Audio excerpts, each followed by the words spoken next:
Muito bom dia a todos. Cumprimentar antes de mais o Sr. Primeiro-Ministro, o Sr. Ministro das Infraestruturas e da Habitação, mais membros do Governo que são parceiros na promoção destas políticas públicas de habitação, cumprimentar as senhoras deputadas à Assembleia da República, os autarcas aqui presentes, o Conselho Diretivo do IRU, que é o promotor dos investimentos que vamos hoje apresentar, mais entidades aqui presentes.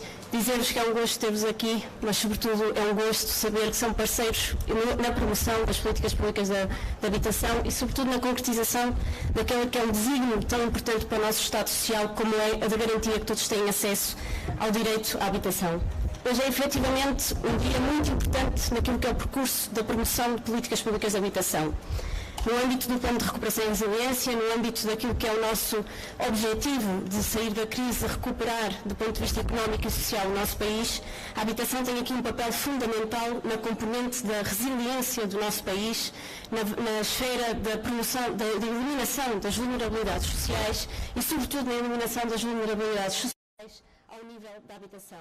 Isto é um percurso que efetivamente se iniciou nos últimos anos, mas para o qual o Plano de Recuperação e Resiliência dá-nos aqui um investimento adicional, um investimento robusto que nos permite esta resposta universal e transversal a criar em todo o território. E o objetivo desta componente é precisamente este, é reorientar a nossa política pública de habitação, é garantir que todos têm acesso à habitação e garantir que esse acesso se faz primordialmente com a utilização e o reforço do parque habitacional público. E é esse o trabalho que nós temos vindo a fazer e é esse o trabalho que está subjacente àqueles que são os 3 investimentos que vão ser promovidos pelo IRU no âmbito do Plano de Recuperação e Resiliência. Dar uma nota inicial para vos dizer que o componente, para além destes 3 investimentos a promover pelo IRU, prevê também 3 investimentos na área da habitação, que no fundo são complementares àquilo que está aqui previsto via IRU. Falamos de 2 medidas a promover pelas regiões autónomas e que vêm a reforçar a componente da habitação social do primeiro direito, que tem já aqui um investimento importante por parte do IRU e também um investimento do alojamento estudantil a promover pela Direção-Geral do Ensino Superior. Mas falando aqui dos 3 investimentos que serão promovidos especificamente em matéria de habitação pelo Instituto de Habitação e Reabilitação Urbana, são 3 investimentos fundamentais para a criação da resposta transversal, universal e, sobretudo, nesta linha de continuidade entre as necessidades de emergência, as necessidades de transição e as necessidades de autonomização da população. O primeiro vetor que está aqui previsto é o Programa de Apoio ao Acesso à Habitação, que no fundo é a continuidade do Programa do Primeiro Direito e para o qual temos uma verba prevista de 1.211 milhões de euros a fundo perdido.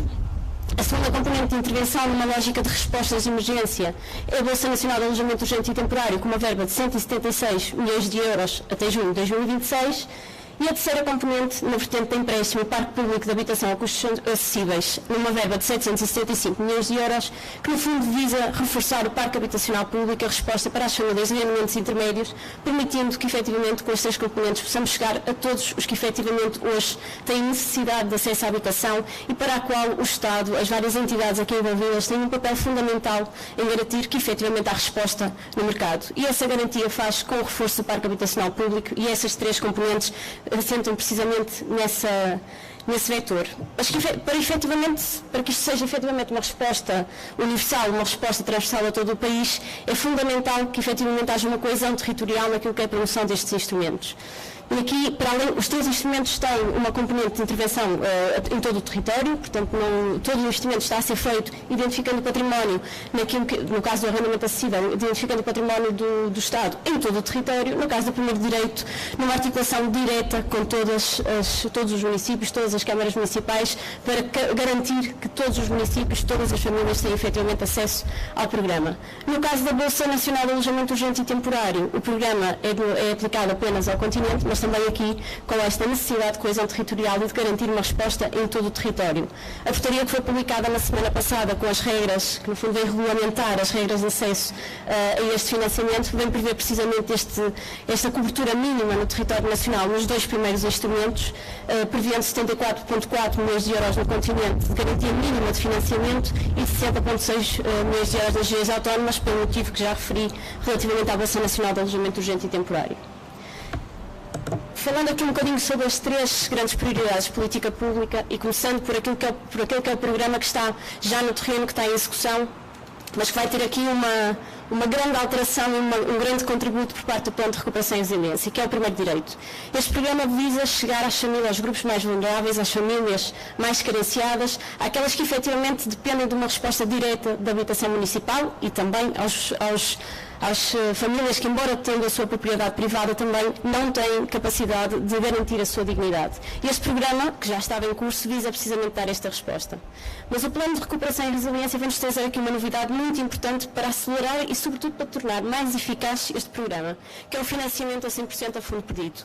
Com este investimento, nós vamos conseguir garantir que 26 mil famílias vão ter acesso a soluções habitacionais e que os municípios que as vão promover vão ter acesso a 100% a fundo perdido, ou seja, o Estado vai garantir que, o financiamento de toda a solução habitacional. Isto não prejudica, obviamente, a continuidade do programa, nós já o temos dito e é importante que continue a ser salientado. O programa continua em curso, os municípios, nós temos 71 acordos assinados com os municípios, temos a maior parte dos municípios já numa fase muito avançada de concretização da Estratégia Local de Habitação e, portanto, o Plano de Recuperação e Resiliência é efetivamente um investimento robusto e importante para garantir a concretização destas 26 mil soluções habitacionais, mas não basta para concretizar o programa e o programa não está dependente do financiamento, pelo contrário, o programa continuará enquanto continuarem a existir vulnerabilidades, enquanto existirem carências habitacionais, que aliás são constantemente atualizadas também em função do momento que vivemos e a pandemia veio demonstrar isso mesmo com a necessidade de atualização daquilo que são as necessidades em cada território.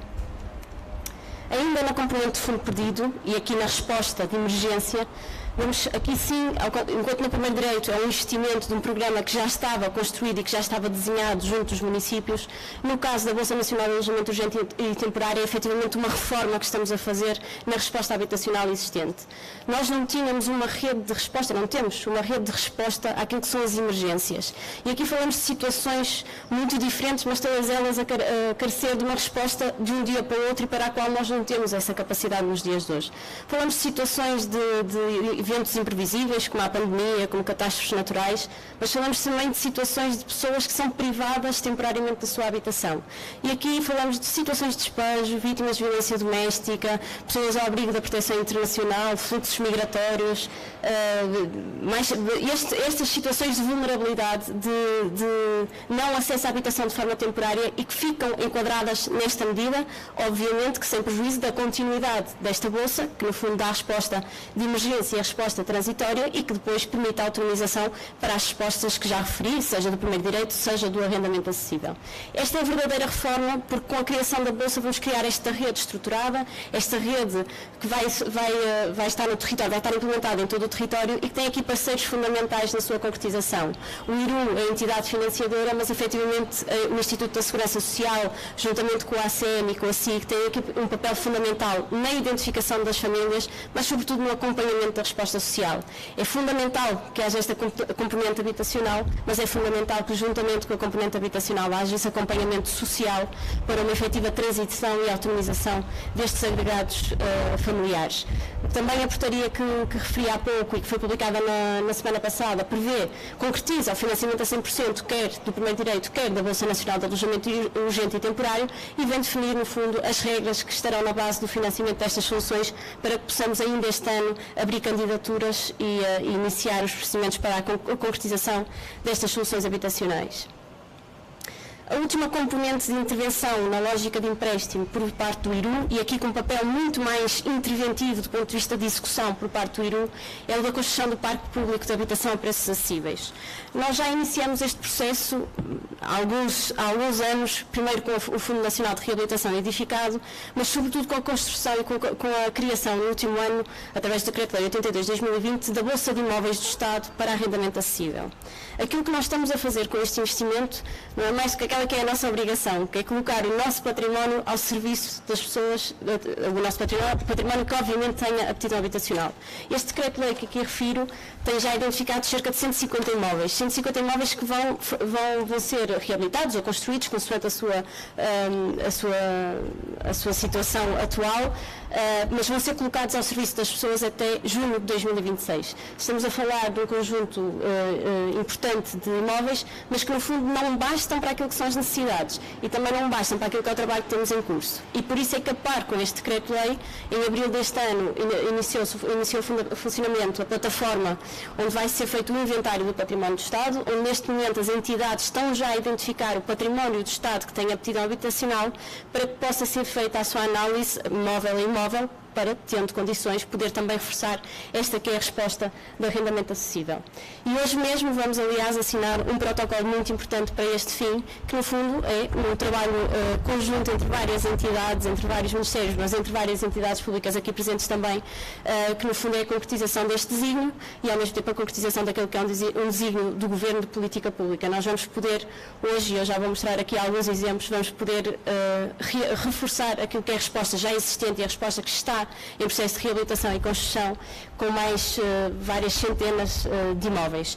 No caso do arrendamento acessível, é uma componente de empréstimo e, portanto, os próximos passos, nós já estamos a dar os passos iniciais que os imóveis foram identificados e os próximos passos, obviamente, para além da identificação de património adicional, é avançar com os projetos iniciais, até, nomeadamente para a empreitada, até à empreitada, iniciar os processos com os imóveis que já temos identificados na Bolsa. E como eu referia, o protocolo que hoje vamos assinar vai permitir reforçar a resposta existente no nosso país, reforçar a resposta do parque habitacional público, reforçar a resposta efetivamente a custos acessíveis no nosso país com mais 1.379 focos. São 7 imóveis da Lei das Infraestruturas Militares que vão ser afetos às políticas públicas de habitação e que vão permitir dar respostas na cidade de Lisboa, em Oeiras e no Porto. Estes imóveis têm uma colaboração não apenas das entidades públicas, mas também das câmaras municipais, que estiveram nos últimos meses a articular connosco a concretização destes investimentos no terreno. Nós estamos aqui a falar, dando só uma nota, no caso de Alfa Ribeira vai ser promovido pela Câmara de Lisboa e os outros dois serão promovidos pelo IRU. No caso de Oeiras, a promoção vai ser feita pelo IRU, mas nas cedências que serão feitas, o município de Oeiras irá também promover mais 85 fogos que estão descritos no slide, também para a habitação a custos acessíveis, portanto, para reforçar aquilo que é o esforço que está a ser feito com estes imóveis. E no caso do Porto, a articulação, como eu dizia, a articulação foi em todos os imóveis, mas no caso do PM13 será feito mesmo um protocolo em trabalho articulado entre o IRU e o município do Porto.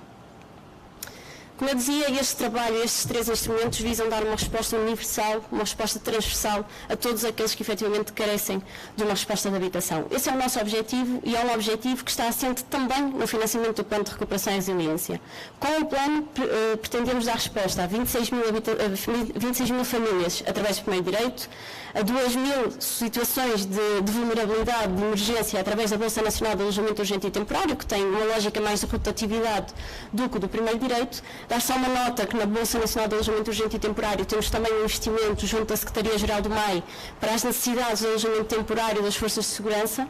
E no caso do Parque Público de Habitação a custo acessível, pretendemos responder a 6.800 famílias com 6.800 habitações a custos efetivamente acessíveis. A par com estes investimentos, e como referi inicialmente, há ainda as soluções habitacionais que vão acrescer naquilo que é a resposta do primeiro direito, porque é precisamente com o mesmo fim nas regiões autónomas e que vão ser complementares e vão estar a ser trabalhadas em paralelo com o programa Primeiro Direito, e também as 15.000 camas de alojamento estudantil que estão previstas e que serão promovidas pela Direção-Geral do Ensino Superior com as instituições de ensino superior. Dar uma nota que esta política de habitação e a política e a prioridade que temos relativamente às respostas que queremos dar junto da família não pode ficar dissociada de uma prioridade que também temos definida da reabilitação urbana. E é por isso que os instrumentos que temos, essencialmente no primeiro direito, onde temos mais capacidade de identificar património para reabilitar, temos tido essa preocupação, e os municípios também a têm tido, de identificar e de tentar identificar inicialmente aquele que é o património que pode ser reabilitado e, obviamente, onde não existe o património que terá que ser construído até por via da aquisição. No caso da Bolsa da Bolsa de Alojamento Urgente e Temporário e do Parque Público de Habitação a custos acessíveis, a percentagem não é igual, mas isto tem a ver, no caso da Bolsa, por desconhecimento, como reforma que é, de medida nova que é, por desconhecimento daquilo que teremos no terreno. Obviamente tentaremos sempre priorizar a reabilitação, mas tendo noção daquilo que já conhecemos, será mais difícil de encontrar respostas por esta via. No caso do Parque Habitacional do Parque Público de Habitação a custos acessíveis. Estas dimensões têm a ver, sobretudo, com exemplos como aquele que estamos aqui hoje, em que acaba por ser uma construção de raiz, é património que já existe, mas não deixa de ser construção de raiz e, portanto, as percentagens justificam-se por aí. Dizer-vos, antes de falar dos desafios e dos objetivos, que é importante que se perceba que o Plano de Recuperação e Resiliência é fundamental e é histórico naquilo que é o investimento para a habitação, mas não é o limite temporal daquilo que é a política pública de habitação. Nós, quando desenhamos, nos últimos anos, uma política transversal, uma nova geração de políticas de habitação, não a desenhamos para um ciclo nem legislativo, nem para um ciclo do Plano de Recuperação e Resiliência que nem o conhecíamos à data. Desenhamos-lo porque sabíamos que, tal como aconteceu na saúde, tal como aconteceu na escola, com a escola pública e tal como aconteceu com muitas outras áreas de intervenção do Estado Social, também na habitação precisávamos construir essa resposta. E essa resposta não existia. Nós tivemos investimento, tivemos programas, mas nunca tivemos esta necessidade e este enfoque na criação de uma resposta pública que seja universal, transversal e que se prolongue no tempo para dar resposta a todas as necessidades que a cada momento são necessárias. E por isso é fundamental que esta ideia realmente persista, do que o Plano de Recuperação e Resiliência é importantíssimo, é um momento histórico do ponto de vista de investimento, mas é uma fonte de financiamento daquilo que é um objetivo político que perdurará no período pós-2026. E resumindo aquilo que fui dizendo ao longo da intervenção, mas aquilo que são os nossos desafios, mas sobretudo os objetivos que queremos alcançar com esta política pública, para além desta resposta pública universal, permanente e temporária de acesso à habitação, para que ninguém efetivamente fique privado do acesso à habitação, que é um direito fundamental, um direito constitucionalmente consagrado, que a todos nos deve mover naquilo que é o nosso trabalho enquanto entidades públicas, mas isto faz efetivamente através do robustecimento do parque habitacional público, da criação de uma resposta pública eficaz que efetivamente esteja no mercado e que permita não apenas dar resposta, mas regular também por si o mercado habitacional. E isto obviamente não pode ficar dissociado daquilo que são hoje as preocupações de eficiência energética, daquilo que são hoje as preocupações daquilo que é o acesso das famílias a habitações que sejam dignas e adequadas efetivamente, e a componente da eficiência energética, o eliminar, mitigar a pobreza energética é fundamental e isto também está associada aos nossos investimentos em habitação. Isto não se faz apenas com o Estado Central, não se faz apenas com o IRU, é fundamental o trabalho de articulação que temos feito e que continuaremos a fazer entre entidades públicas, entre municípios, com parceiros fundamentais. Eu já aqui referi o Fundo Nacional de Reabilitação do Edificado, mas estamos também a promover promoções público-comunitárias com o terceiro setor. Todos são necessários, efetivamente, para garantir que reforçamos esta resposta pública e para garantir que, efetivamente, robustecemos o parque habitacional público. E como referi anteriormente, é fundamental que estas políticas tenham um foco. O foco é a promoção do direito à habitação, o foco é dar resposta a todas as famílias e o foco é, ao dar resposta a todas as famílias, que haja efetivamente coesão social e territorial, implementando umas políticas de âmbito nacional. E por último, como tinha referido, é preciso privilegiar a reabilitação, sem, obviamente, deixar-nos centrar no objetivo prioritário, que é o de garantir o acesso à habitação, priorizando a reabilitação, mas tendo em consideração também aquilo que são as necessidades e as oportunidades que nos aparecem. Terminava mais uma vez dizendo que este é um momento muito importante e um momento que se segue também é um momento muito importante na concretização das nossas políticas de habitação. É fundamental que nós efetivamente consigamos concretizar aquilo que é o desígnio, os objetivos muito ambiciosos que estão previstos no Plano de Recuperação e Resiliência, mas é fundamental que efetivamente continuemos esta resposta para lá do Plano de Recuperação e Resiliência e que possamos garantir que todos, sem distinção, tenham acesso a estas respostas transversais, desde a resposta de emergência à transição e às respostas permanentes, seja do primeiro direito, seja através do arrendamento acessível. Muito obrigada.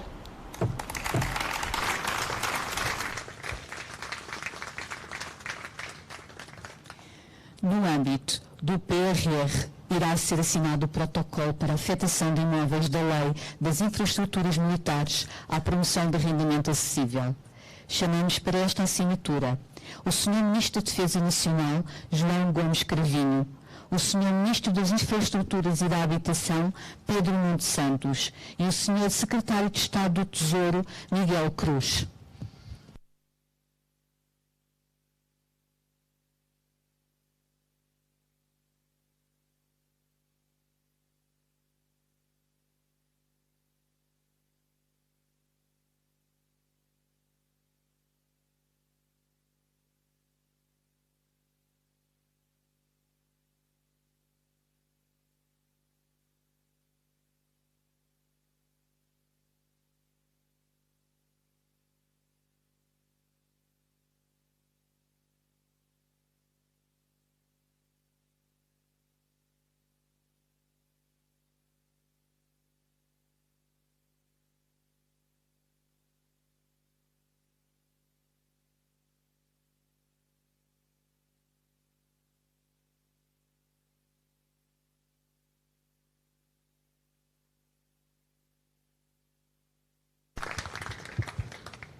agora usar da palavra o Sr. Ministro das Infraestruturas e da Habitação, Pedro Nuno Santos.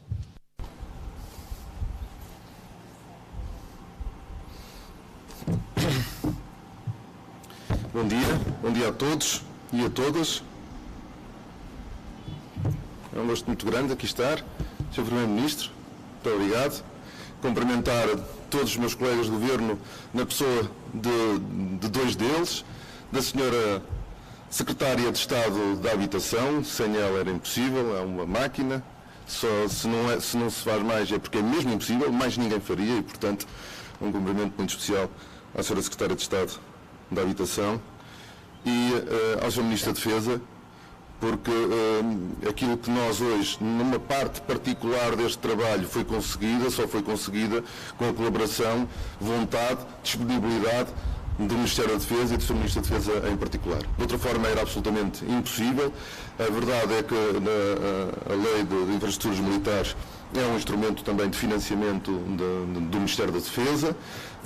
São imóveis que já estavam alguns deles devolutos há muitos anos e obviamente que esta é uma operação que é importante também para a defesa, porque realiza aqui um montante financeiro muito importante, mas é obviamente ainda mais importante, diria eu, para nós que temos esta missão e responsabilidade de conseguir promover o acesso à habitação e, portanto, um agradecimento muito particular ao Ministério da Defesa e a todos os meus colegas, Sra. Ministra da Presidência do Conselho dos Ministros, Sr. Secretário de Estado, cumprimentar os autarcas que aqui estão e que foram determinantes e que são determinantes, como já podemos ver na apresentação da Sra. Secretária de Estado da Habitação em toda esta estratégia, cumprimentar todas as senhoras, todos os senhores, para não cometer aqui nenhuma gafe de esquecimento. A Sra. Secretária de Estado já disse que este era um momento importante. De qualquer forma, é um momento muito importante que se enquadra num trabalho que já vem sendo feito há algum tempo e que hoje nos permite, no quadro do programa, do Plano de Recuperação e Resiliência, apresentá-lo ao país. Não há muitos direitos mais importantes que o direito à habitação. Não é por acaso que, a par do direito à saúde, do direito à educação, a nossa Constituinte consagrou o direito à habitação na Constituição. Mas a verdade é que nós, como comunidade, não tratamos o direito à habitação da mesma forma que tratamos o direito à educação ou o direito à saúde.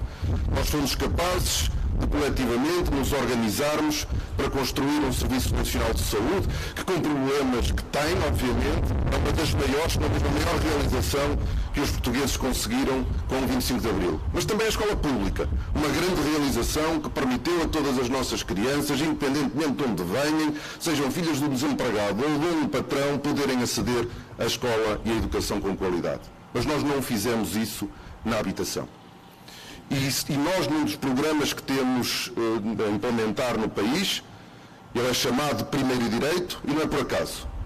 Nós realizamos-nos como homens, como mulheres, como família, na nossa casa, no nosso lar.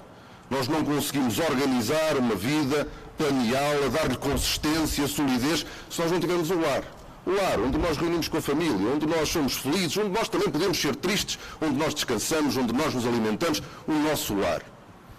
E a verdade é que nós, durante muitos anos, o Estado, teve algumas políticas, neste caso a Administração Central, limitadas no tempo, limitadas no território e, quando não diretamente, promovendo ou estimulando mecanismos de mercado que, tendo ajudado muitas famílias a conseguir comprar casa, também as endividaram para o resto da vida e não tiveram qualquer consequência no preço do imobiliário, o caso do crédito bonificado.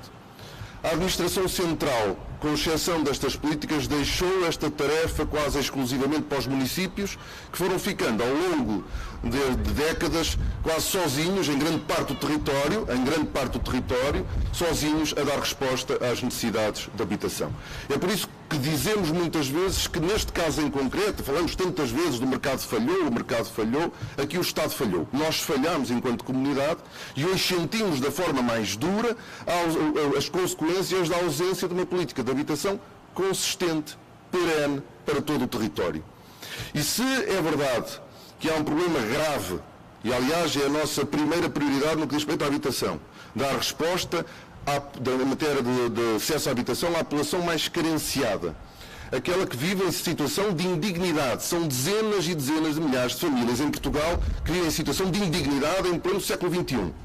Nós elegemos como prioridade acorrer a esta necessidade, a esta população. Mas sabíamos desde o início que o problema de acesso à habitação não estava restringido à população mais carenciada.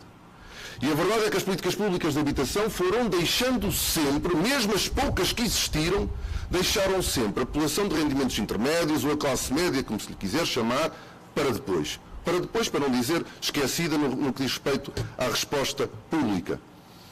Nós temos hoje um problema grave nos maiores centros urbanos, onde o preço do imobiliário atingiu patamares que são inimagináveis para a maioria esmagadora do povo português, mas o problema já não está sequer confinado aos grandes centros urbanos, ele é hoje transversal a toda a nossa sociedade. Está aqui o Sr. Presidente da CCDR do Algarve, a região do Algarve, por surpresa para muitos que não têm dificuldade em perceber como é que numa região com tantos imóveis o problema da habitação é um problema grave.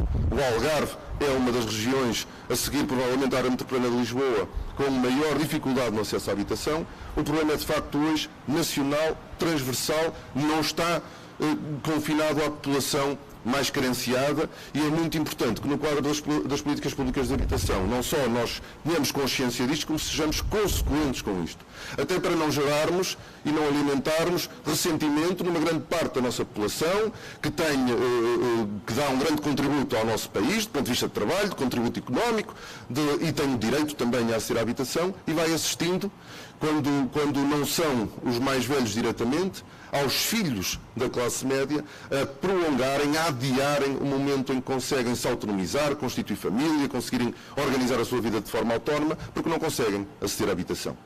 E é por isso que no quadro das políticas que nós aqui temos, nós temos um primeiro direito com mais de 1.200 milhões de euros para a população mais carenciada, mas depois temos também mais de 700 milhões de euros para conseguirmos promover primeiro, reabilitação, quando não é possível reabilitação, construção para a população de rendimentos intermédios, a que chamamos o Parque Público de Habitação de Arrendamento Acessível. E é importante referir que nós aliamos a esta resposta habitacional para a população de rendimentos intermédios a reabilitação do Parque Público. Outro drama com muitos anos em Portugal sem resposta, com muitos imóveis, centenas, milhares de imóveis espalhados pelo país, devolutos, abandonados pelo próprio Estado, sem destino, sem utilidade. E aquilo que nós aproveitamos para fazer com este PRR é fazer duas coisas ao mesmo tempo. É reabilitar o parque público e dar-lhe uma utilidade social, dar-lhe uma utilidade pública, neste caso, a habitação para a população com rendimentos intermédios. E depois temos, obviamente, também já foi muito bem explicado pela Sra. Secretária de Estado da Habitação, um terceiro programa que prevê constituir esta oferta de imóveis com um número razoável para dar resposta às necessidades urgentes e temporárias que nós vamos tendo, que nós assistimos durante a pandemia a necessidade urgente de termos essa disponibilidade para socorrer às tais situações, sejam de catástrofe, de calamidades, de pandemia, de refugiados, de migrantes a quem é preciso arranjar uma resposta rápida e urgente, e portanto o PRR pretende também ajudar a constituir esta bolsa de imóveis para alojamento urgente e temporário. Estes são três programas que revolucionam, permitam, a forma como nós temos tratado a habitação em Portugal. E que muda radicalmente a forma como temos feito e que, obviamente, leva a que o Estado assuma aquela que é a sua responsabilidade. Nós, ainda com o anterior governo, liderado já pelo Primeiro-Ministro António Costa, nós já adotamos, aliás, o primeiro direito vem já desse primeiro governo, há um conjunto de políticas que foram feitas a par destes programas e que não quero deixar de as referir aqui. Quer dizer, nós, quando decidimos no programa, que se chama também Programa de Arrendamento Acessível, permitir que os proprietários possam ter uma isenção total de IRS e de IRC quando colocam no mercado de arrendamento acessível, e portanto estamos a falar de uma redução do preço da renda de 20% face a um preço de referência, nós obviamente quisemos socorrer-nos de todos os instrumentos possíveis, também os de mercado, e também ao setor privado, para mobilizar imobiliário para esta resposta habitacional. Não há nenhuma bala de prata, temos que ir a todas as frentes, fomos também a essa. É verdade que o sucesso é limitado, mas está disponível uma resposta que permite a que os proprietários, aceitando colocar o seu imóvel com 20% abaixo do preço de referência, possam ter uma isenção total. Mais é difícil fazer, a não ser se começássemos a subsidiar, mais é difícil fazer, mas a verdade é que a política está no terreno e é uma forma também de mobilizar o setor privado para este grande esforço nacional. A par disto, foi aprovado um reforço do agravamento do IMI para os fogos de volutos, que dá a possibilidade às autarquias de forma muito assertiva, para não dizer agressiva, agravar o IMI sobre fogos de volutos, de forma a tentar estimular a sua colocação no mercado. Estes instrumentos estão, como vários outros instrumentos, estão ao dispor. Mas nós sabíamos que Portugal tinha, em comparação com os outros países europeus, um atraso tremendo. E que tem a ver com a dimensão do seu parque público de habitação. Nós temos apenas 2% do parque público habitacional em Portugal. Do parque habitacional português é público, quando que compara com percentagens de 20%, 30%, quase 40% em países europeus, como é o caso da Holanda, um país liberal e que tem uma percentagem de imobiliário público apoiado por políticas públicas numa dimensão muito elevada. Isto obviamente que nos mostra o choque que é, em Portugal, nós não termos uma disponibilidade de parque público para fazer aquilo que é suposto fazermos. E é por isso que no PRR, nós, para além de todas as outras medidas que já têm vindo a ser tomadas, nós quisemos alargar o parque público habitacional. Todo este trabalho era impossível ser feito sem as autarquias. E quando eu digo sem as autarquias, é as autarquias do início ao fim. São as autarquias que melhor do que ninguém conhecem a realidade, conhecem as necessidades da sua população.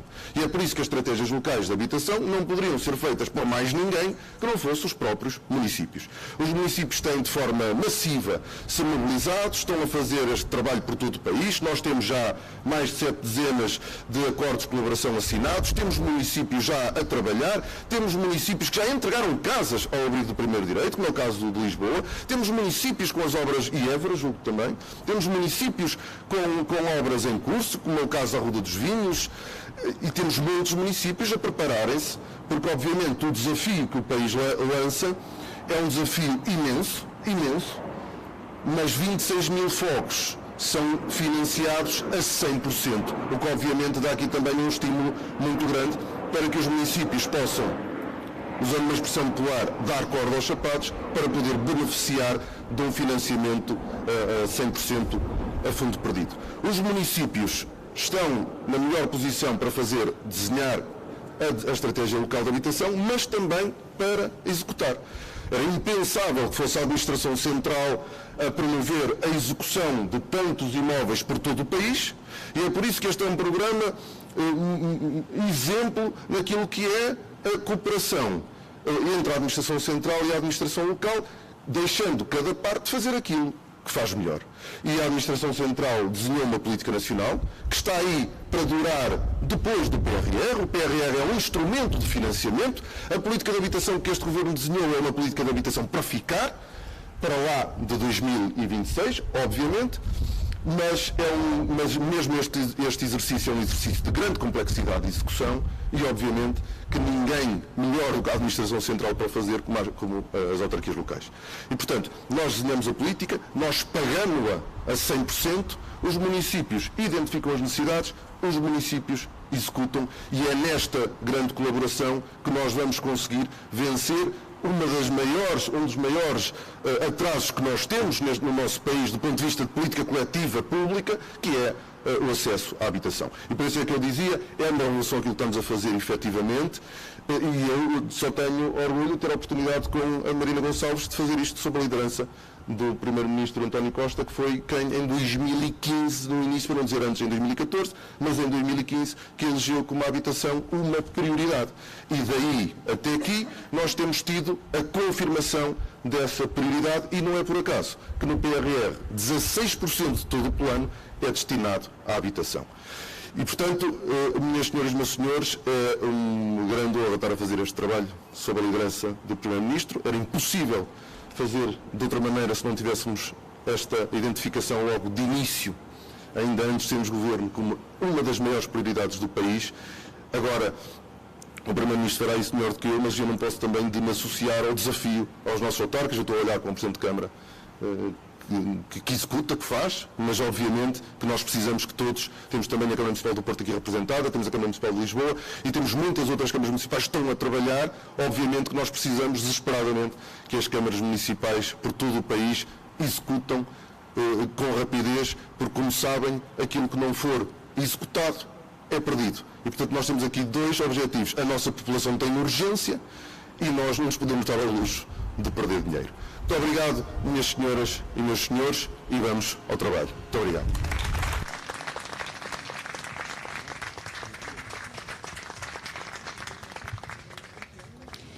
Passamos agora à intervenção do Sr. Primeiro-Ministro António Costa.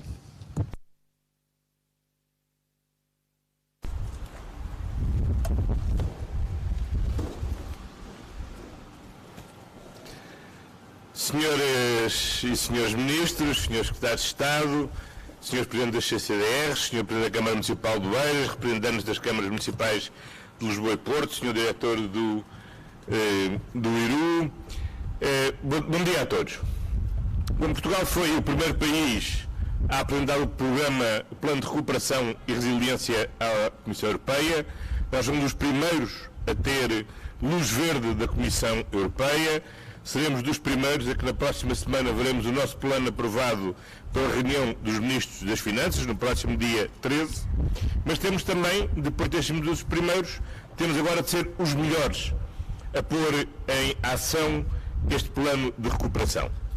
E foi por isso que temos já apressado o lançamento de vários dos nossos programas previstos no plano de recuperação e resiliência.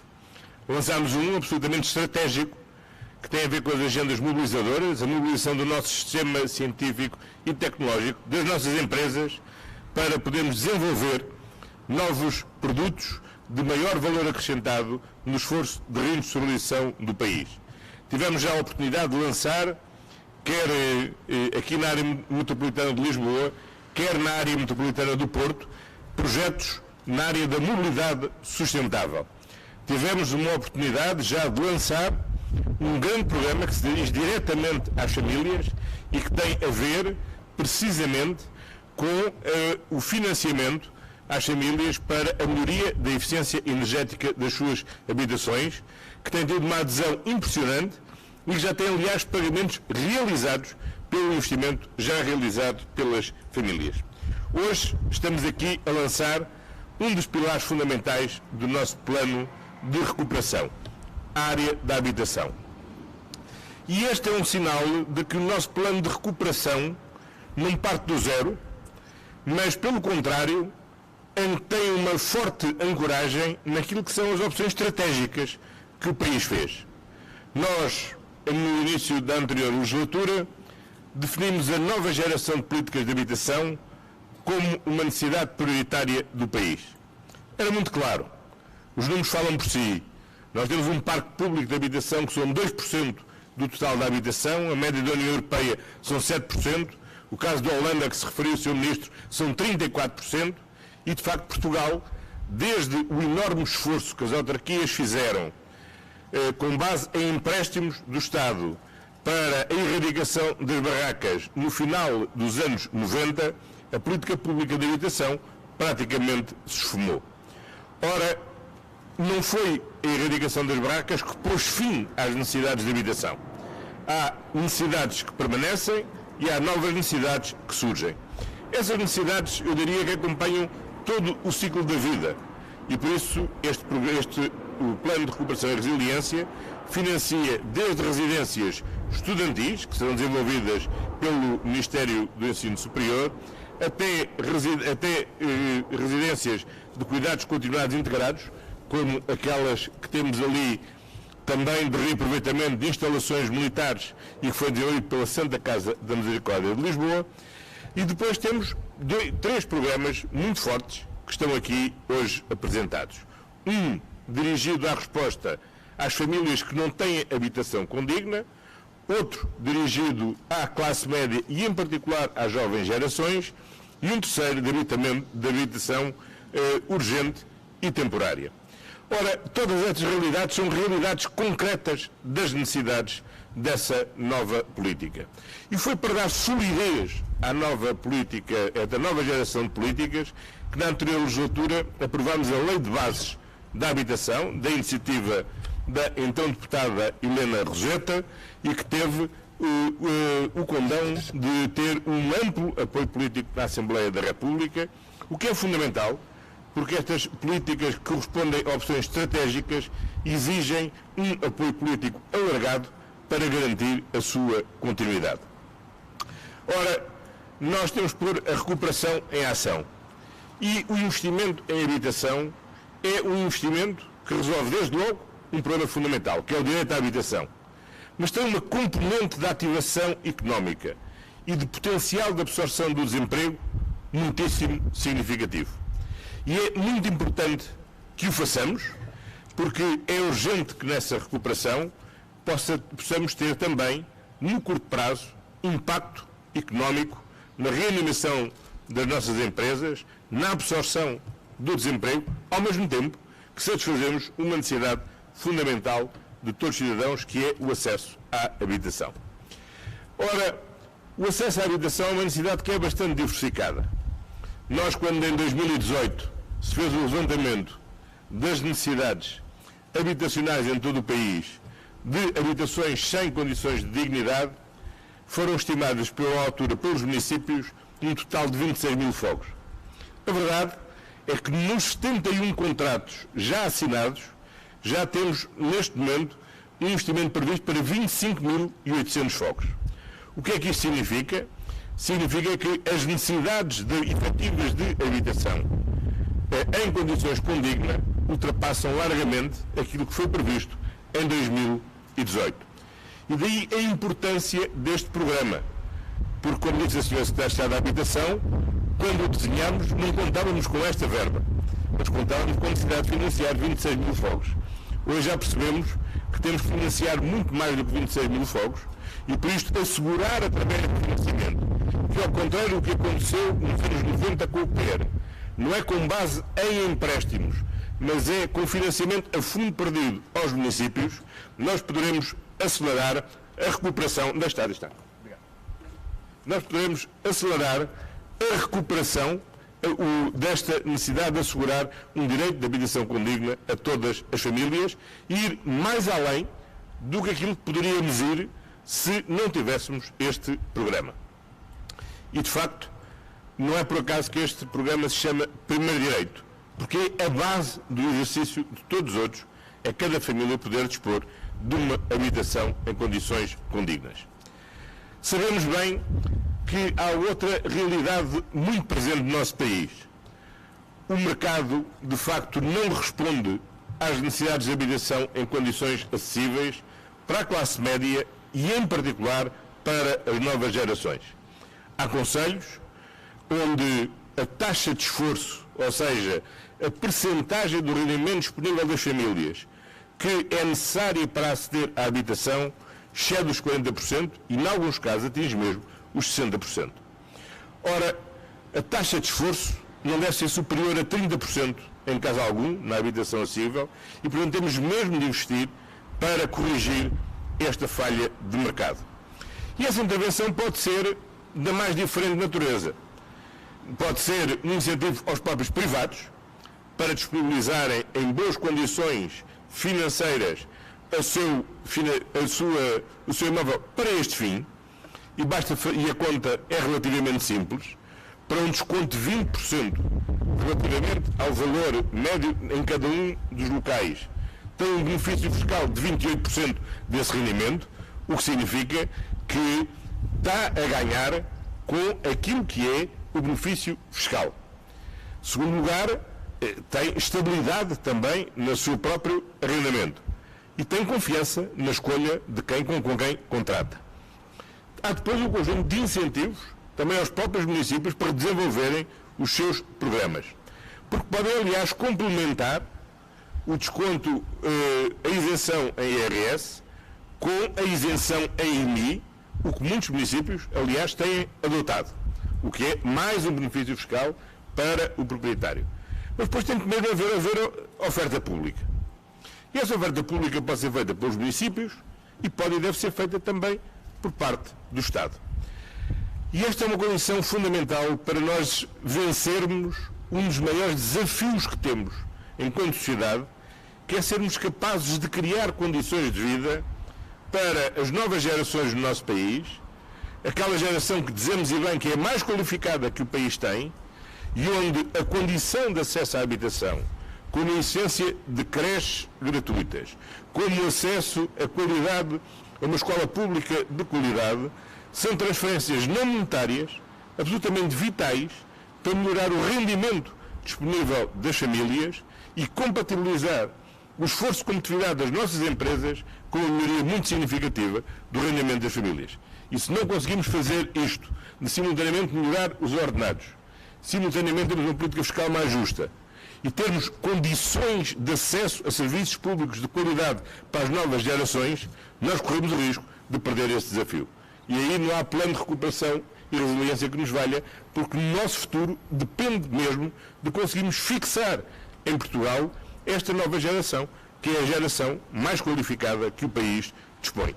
E, portanto, este programa, eu diria que é tão ou mais importante do ponto de vista estratégico para o desenvolvimento do país, como é para o desenvolvimento da proteção da dignidade da pessoa humana, o primeiro direito.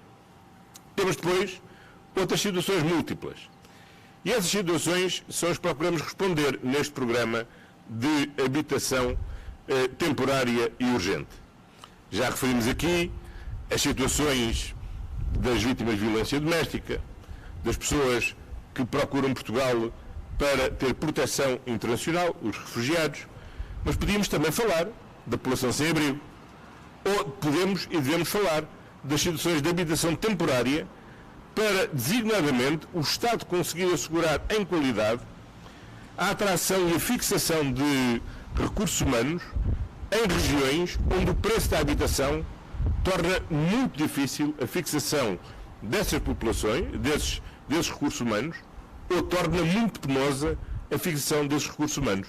Dou dois exemplos radicalmente diferentes. Uma das razões que está demonstrada para a dificuldade de fixação de profissionais de saúde no sistema de saúde, no SNS, na região do Algarve, tem a ver com o custo da habitação no Algarve. Um dos fatores de maior penosidade do exercício da função policial na área metropolitana de Lisboa e, em particular, no Concelho de Lisboa, é o custo da habitação para um conjunto de agentes que, em regra, provêm de outras regiões do país e que estão aqui a prestar serviços e que, em particular, na PSP, havendo poucas vagas nas terras de origem, levarão muitos anos a poder regressar para perto da sua terra. Na GNR, obviamente, é mais fácil graças à capilaridade da cobertura do território e também à existência de aquartelamento dentro da própria guarda. Mas na PSP é muito difícil. E, portanto, este programa responde também a estas necessidades, que são necessidades fundamentais, para que os profissionais das forças de segurança tenham melhor qualidade de vida quando prestam serviço na área metropolitana de Lisboa, ou, por exemplo, para atrair e fixar profissionais de saúde na região do Algarve. São, por isso, necessidades de diversa natureza. E, para isto, o Estado tem que mobilizar todos os recursos.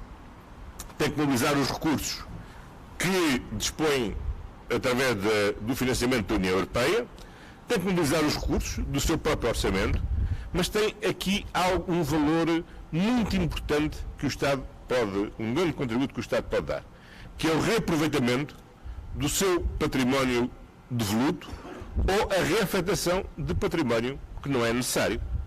Aqui na Avenida da República, já foram disponibilizados os primeiros fogos que eram de serviços da Segurança Social, que com a reestruturação da Segurança Social foram disponibilizados e hoje já são casa de famílias que estão lá a viver. Há depois outras situações, são situações como esta, em que a desativação deste hospital militar deixou disponível uma parte muito importante e uma área muito importante. Parte foi possível reabilitar, e creio que brevemente estará a funcionar comunidade de cuidados continuados integrados da Santa Casa da Misericórdia de Lisboa.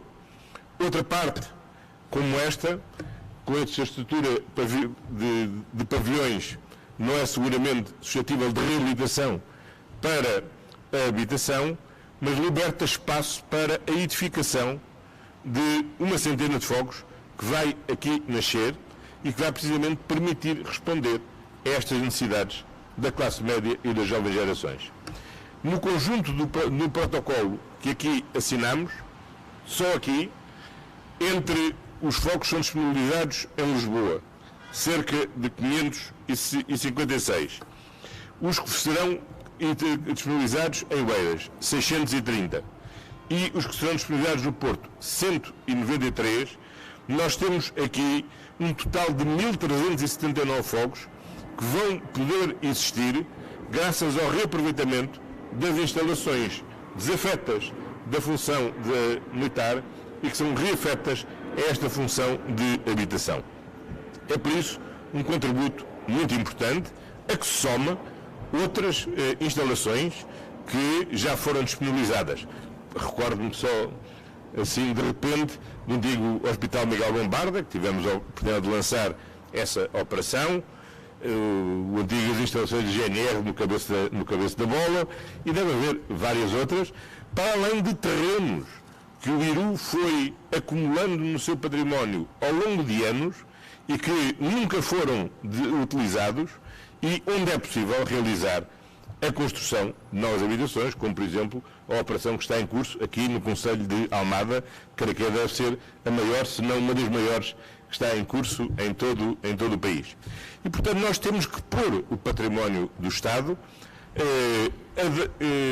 ao serviço também deste desidrato, que é termos uma política de habitação que assegure este direito fundamental consagrado no artigo 65 da Constituição, que é o direito à habitação para todos.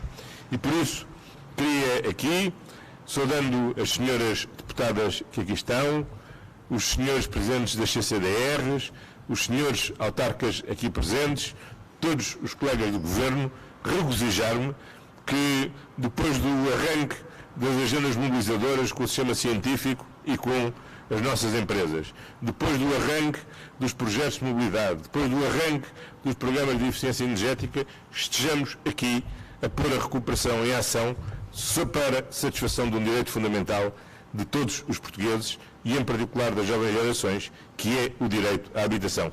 Por isso, Sr. Ministro, mãos à obra, porque temos um calendário muito exigente a cumprir e uma grande ambição, que é assegurar a habitação condigna e acessível a todas as famílias em Portugal.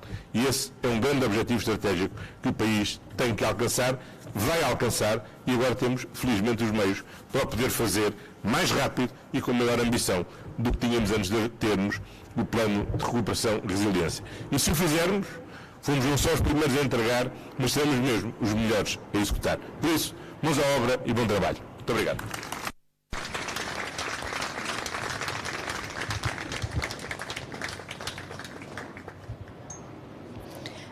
Em nome do Sr. Primeiro-Ministro, damos por encerrada a sessão. Obrigada e bom dia.